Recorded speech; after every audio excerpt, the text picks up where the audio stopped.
ഞാൻ സോഷ്യൽ മീഡിയയിലൂടെ കണ്ടുവരുന്ന മറ്റൊരു കാര്യമാണ് തൊട്ടടുത്ത മുറിയിരിക്കുന്ന നമ്മളെ വേണ്ടപ്പെട്ട ഒരാളിനോട് ഒരു കാര്യം പറയുന്നത് നേരിട്ട് ചെന്ന് പറയുന്നതിന് പകരം ആ ഫോൺ തുറക്കും, അതിൽ കൂടെ അങ്ങ് പറയും.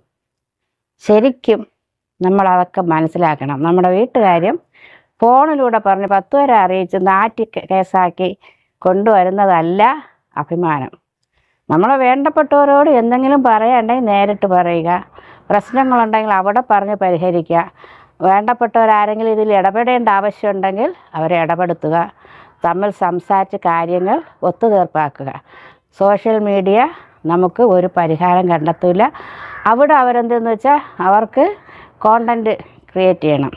അവർ കുറേ പേര് ഒരാളിൻ്റെ പക്ഷം ചേരും, കുറേ പേര് മറ്റുള്ള ആളിൻ്റെ പക്ഷം ചേരും. ഒരു വശത്ത് നിന്ന് കഴുകന്മാരെ പോലെ കൊത്തിവലിക്കും, മറുവശത്തു നിന്ന് വേറെ തരത്തിൽ പ്രവർത്തിക്കും. അപ്പം ഇത്തരം പ്രവർത്തനങ്ങളിൽ ചെന്ന് പെടാതിരിക്കാൻ സ്വന്തം ഭവനത്തിലെ കാര്യം സ്വന്തം ഭവനത്തിൽ ഒതുക്കുക, സോഷ്യൽ മീഡിയയിലൂടെ പരത്താതിരിക്കുക. അതാണ് നമുക്ക് ഏറ്റവും നല്ലത്.